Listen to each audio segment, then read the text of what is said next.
Bird flu virus రెండు తెలుగు రాష్ట్రాల్లో కలకలం రేపుతోంది.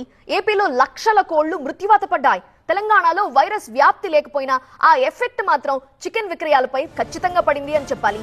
హైదరాబాద్ లో చికెన్ సేల్స్ భారీగా పడిపోయాయి. 50% కంటే ఎక్కువగా సేల్స్ పడిపోయినట్లుగా వ్యాపారులు చెబుతున్నారు. చికెన్ ధరలు కూడా రోజు రోజుకి తగ్గిపోతున్నాయి. నగరంలో గత 2 రోజులుగా చికెన్ షాపులు వెలవెలబోతున్నాయి. హైదరాబాద్ లో ప్రతిరోజు 6 లక్షల కిలోల చికెన్ సేల్ అవుతుంది. ప్రస్తుతం 50% కూడా సేల్స్ లేవని వ్యాపారులు చెప్తున్నారు. బర్డ్ ఫ్లూ భయంతో ప్రజలు చికెన్ కి బదులుగా మటన్, చేపల వైపు మొగ్గు చూపుతున్నారు. దీంతో వాటికి గిరాకీ తగ్గింది. తెలంగాణలో బర్డ్ ఫ్లూ కేసులు లేవు, కానీ ఏపీ ప్రభుత్వం నిషేధం విధించడం జనాల్లో భయం కొల్పేలా చేసింది. దీంతో చికెన్ అమ్మకాలపై తీవ్ర ప్రభావం పడింది. మరికొన్ని రోజులు పరిస్థితి ఇలానే ఉంటే తాము చాలా నష్టపోయే పరిస్థితి ఉందని వ్యాపారులు అంటున్నారు.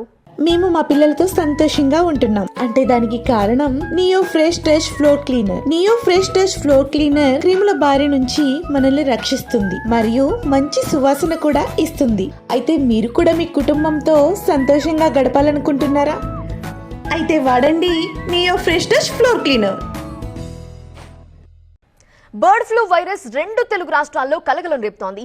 ఏపీలో లక్షల కోళ్లు మృత్యువాత పడ్డాయి. తెలంగాణలో వైరస్ వ్యాప్తి లేకపోయినా ఆ ఎఫెక్ట్ మాత్రం చికెన్ విక్రయాలపై ఖచ్చితంగా పడింది అని చెప్పాలి. హైదరాబాద్ లో చికెన్ సేల్స్ భారీగా పడిపోయాయి. 50% కంటే ఎక్కువగా సేల్స్ పడిపోయినట్లుగా వ్యాపారులు చెబుతున్నారు. చికెన్ ధరలు కూడా రోజు రోజుకి తగ్గిపోతున్నాయి. నగరంలో గత 2 రోజులుగా చికెన్ షాపులు వెలవెలబోతున్నాయి. హైదరాబాద్ లో ప్రతిరోజు 6 లక్షల కిలోల చికెన్ సేల్ అవుతుంది. ప్రస్తుతం 50% కూడా సేల్స్ లేవని వ్యాపారులు చెప్తున్నారు. బర్డ్ ఫ్లూ భయంతో ప్రజలు చికెన్ కి బదులుగా మటన్, చేపల వైపు మొగ్గు చూపుతున్నారు. దీంతో వాటికి గిరాకీ తగ్గింది. తెలంగాణలో బర్డ్ ఫ్లూ కేసులు లేవు, కానీ ఏపీ ప్రభుత్వం నిషేధం విధించడం జనాల్లో భయం కొల్పేలా చేసింది. దీంతో చికెన్ అమ్మకాలపై తీవ్ర ప్రభావం పడింది.